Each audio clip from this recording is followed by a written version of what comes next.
Hello guys, మనకి IPL 2025 season సంబంధించి అసలు ఏ టీం ఎవరెవరిని రిటైన్ చేసుకుంటుంది అనే దాని గురించి మనకు ఒక క్లియర్ కట్ ఐడియా అయితే వచ్చేసింది.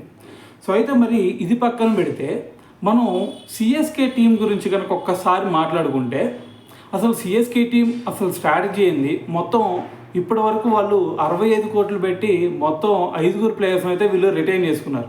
సో మరి దాని తర్వాత వీళ్ళకి మిగిలింది ఎంతయ్యా అంటే 55 క్రోర్స్ మాత్రమే. సో మరి ఈ 55 క్రోర్స్తో వీళ్ళు ఆక్షన్లోకి వెళ్ళాలి. మరి ఈ 55 క్రోర్స్తో ఆక్షన్లోకి వెళ్తే మరి వీళ్ళ స్ట్రాటజీ ఏంది అనే దాని గురించి మనకు కొంత న్యూస్ అయితే బయటకు వచ్చింది. సో అది ఏంది, అసలు వీళ్ళు ఏం చేయబోతున్నారు అనే దాని గురించి ఈ వీడియో క్లియర్ కట్గా అయితే మాట్లాడేద్దాం.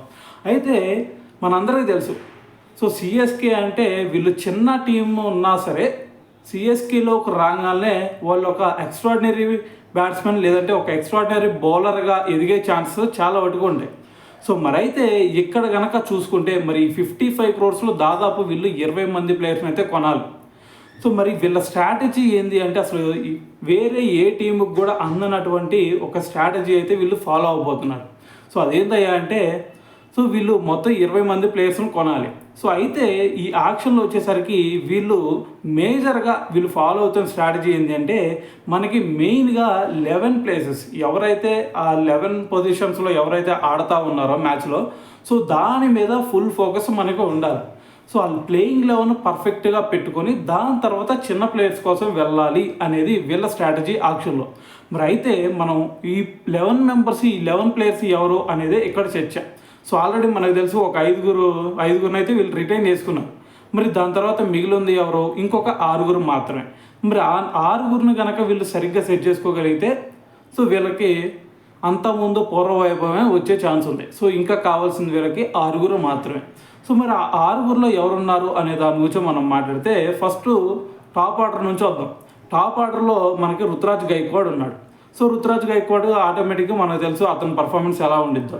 సో వీళ్ళకి ఒక స్పాట్ ఫిక్స్ అయిపోయినట్టే. అయితే మరి రుతురాజ్ గైక్వాడ్కి తోడుగా మరి ఓపెనింగ్ చేసేది ఎవరో, సో మరి ఓపెనింగ్ బ్యాట్స్మెన్నే వీళ్ళు తీసుకోవాలి అనుకున్నారు. మరి ఆ ఓపెనింగ్ బ్యాట్స్మెన్ కింద వచ్చేది ఎవరయ్యా అంటే సో వీళ్ళకి అంత ముందు చూసుకుంటే డెవన్ కాన్వే ఉండేవాడు. సో మరి డెవన్ కాన్వే, దాని తర్వాత Ruturaj Gaikwad, so left and right hand combination. దాని తర్వాత వీళ్ళిద్దరు పర్ఫార్మెన్స్ కూడా ఎక్స్ట్రాడినరీగా ఉండేది. సో మరి ఈసారి కనుక డెవన్ కాన్వే ఆక్షన్లోకి వస్తే ఎట్టి పరిస్థితుల్లో కూడా సిఎస్కే వదిలే ఛాన్సే లేదు. సో కొంచెం ఎక్స్ట్రా అమౌంట్ అయినా సరే డెవన్ కాన్వేని మళ్ళీ సిఎస్కేలోకి తీసుకొచ్చే ప్రయోగాలే చేస్తూ ఉంది సిఎస్కే. సో ఏదేమైనా సరే మరి డెవన్ కాన్వే ఆక్షన్లోకి వస్తే ఖచ్చితంగా సిఎస్కేలోనే ఉండిపోతాడు. సో దాంట్లో ఎటువంటి డౌట్ లేదు. సో మరి అయితే దాని తర్వాత మరి ఇక్కడ ఇంకో డౌట్ రావచ్చు మీకు. సో మరి నెంబర్ 1 నెంబర్ 2 స్పాట్స్ ఓకే, మరి నెంబర్ 3 పొజిషన్లో ఎవడు ఆడతాడు అనేదే కదా. సో నెంబర్ 3 పొజిషన్లో మీ అందరికీ అంతకుముందు ఒక రోమర్ వచ్చేసింది. అదేంటంటే ఈసారి సిఎస్కే పంత్ని తీసుకోబోతుంది అని చెప్పేసి. సో దానికి సంబంధించి సిఎస్కే సీఈఓ కూడా చూడడం జరిగింది. మేము పంత్ని తీసుకోవాలి అనేది మా స్ట్రాటజీ అసలు కాదు. ఎందుకంటే ఒకవేళ పంత్ని కనుక మేము తీసుకోవాలి అని అనుకుంటే మేము రుతురాజ్ గైక్వాడ్కి అన్ని కోట్లు పెట్టి రిటైన్ చేసుకునే వాళ్ళం కాదు. సో మరి పంత్ మా లిస్టులో అయితే లేడు అని చెప్పేసి క్లియర్గా అయితే స్పష్టం చేసేసారు. సో మరి దాని వెనకమాల ఇంకేదన్నా స్ట్రాటజీ ఉందో లేదంటే ఇంకా వేరే విధంగా చెప్పారో దానికైతే తెలియదు, కానీ ఈ విధంగా అయితే చూడడం జరిగింది సిఎస్కే సీఈఓ.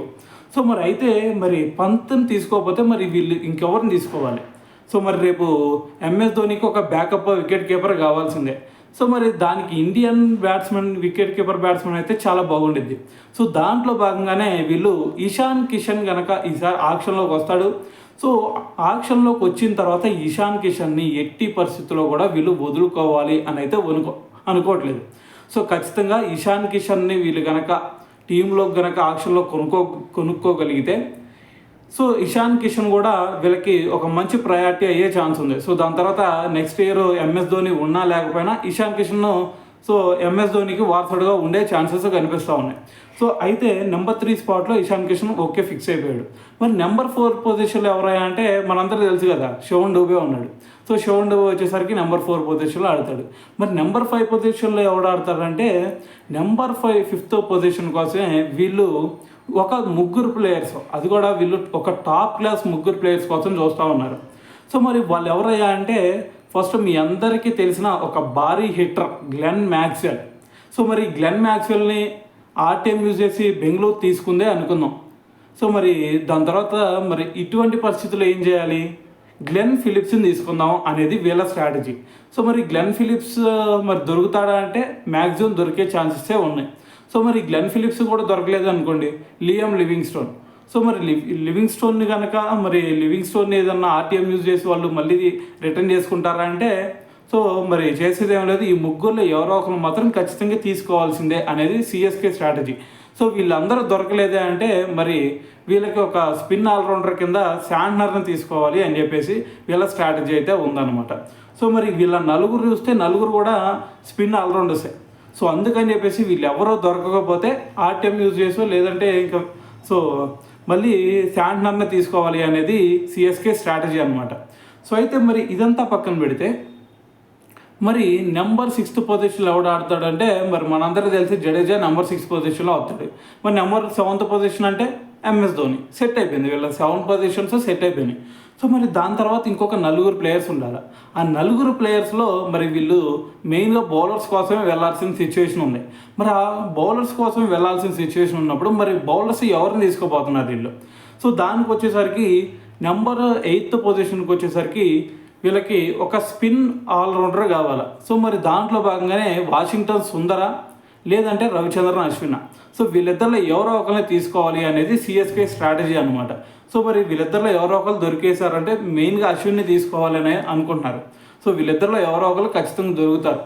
సో మరి దాని తర్వాత మరి నెంబర్ 9th పొజిషన్లో ఎవరు ఆడతారా అంటే నెంబర్ 9th పొజిషన్ కోసం వీళ్ళు ఒక ఫారెన్ ఆల్రౌండర్, ఒక ఫారెన్ స్పిన్నర్ కోసం అయితే వెళ్ళబోతున్నారు అనేది మనకు వచ్చే న్యూస్ ప్రకారం అయితే తెలుస్తుంది. సో మరి ఫారెన్ స్పిన్నర్ ఎవరంటే మరి ఇక్కడ ఇద్దరు బాగా కనిపిస్తున్నారు. సో వాళ్ళు వచ్చేసరికి మనందరికీ బాగా తెలిసిన తీక్షణ. సో సిఎస్కే తరపున ఆడే తీక్షణని మళ్ళీ వీళ్ళు వెనక్కి తీసుకోవాలి అనేది వీళ్ళ స్ట్రాటజీ. సో మరి తీక్షణ కనుక దొరకలేదు అనుకో మ్యాక్సిమం దొరికేస్తాడు, లేదు అంటే నూర్ అహ్మద్. సో వీళ్ళిద్దరిలో ఎవరో ఒకరిని తీసుకోవాలి అనేది వీళ్ళ స్ట్రాటజీ అనమాట. సో మరి వీళ్ళు కూడా దొరకకపోతే సుయేష్ శర్మని తీసుకునే ఛాన్సెస్ కనిపిస్తున్నాయి. సో మరి అతను కూడా దొరకకపోతే రాహుల్ చహర్ కోసం వీళ్ళు వెళ్ళే ఛాన్సెస్ అయితే మేజర్గా కనిపిస్తూ ఉన్నాయి అనమాట. సో మరి రాహుల్ చహర్ వీళ్ళందరితో ఎవరో ఒకరు, ఈ 4 ఎవరో ఒకరిని తీసుకోవాలి అనేది సిఎస్కే స్ట్రాటజీ. సో అయితే మరి దాని తర్వాత వీళ్ళకి ఇంకొక ఆప్షన్ ఏంటి అంటే వీళ్ళకి లెఫ్ట్ ఆర్మ్ పేసర్ లేడు.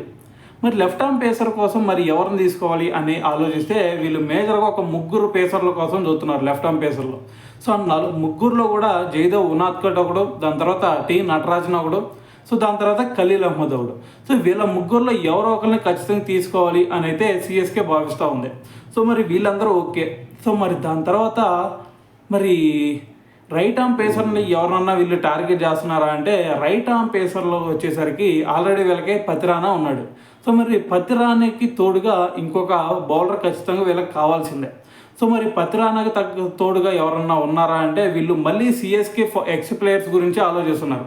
సో సిఎస్కే ఎక్స్ ప్లేయర్స్ అయినా దీపక్ చాహర్ ఉన్నాడు, దాని తర్వాత వచ్చేసరికి తుషార్ దేశపాండే ఉన్నాడు, షార్దుల్ ఠాకూర్ ఉన్నాడు. సో వీళ్ళ 3 ఎవరో ఒకరిని మళ్ళీ తీసుకోవాలి అనేది సిఎస్కే స్ట్రాటజీ అనమాట. సో మరి వీళ్ళ స్ట్రాటజీ అయితే ఇది. సో అయితే మరి ఇదంతా పక్కన పెడితే వీళ్ళు బ్యాకప్గా బ్యాట్స్మెన్స్ని కూడా కొంతమంది తీసుకోవాలి అనుకుంటున్నారు. సో మరి బ్యాకప్ బ్యాట్స్మెన్స్ ఎవరు అంటే మనందరికీ తెలుసు అంతకుముందు. సో మరి డెవన్ కాన్వే లేనప్పుడు మరి ఆ టీంని ఆదుకుంది ఎవరయ్యా అంటే రచిన్ రవీంద్ర. సో మరి ఈసారి రచిన్ రవీంద్ర కూడా మరి ఆక్షన్లోకి వచ్చేసాడు. రచిన్ రవీంద్ర ఆక్షన్లోకి వచ్చిన తర్వాత సిఎస్కి ఎట్టి పరిస్థితుల్లో కూడా వదులుకునే ఛాన్స్ లేదు. ఎందుకంటే మరి డెవన్ కాన్వేకి ఏదన్నా ఇంజూరీ అయిందంటే లాస్ట్ టైం ఇంజూరీ అయ్యాడు. సో మరి ఆ ప్లేస్ను భర్తీ చేయడానికి రచిన్ రవీంద్ర ఉన్నాడు. సో మరి ఈసారి కూడా ఏదన్నా ఒక బ్యాట్స్మెన్ ఇంజూరీ అయ్యాడు అంటే సపోజ్ మనకి జడేజానే ఉన్నాడు.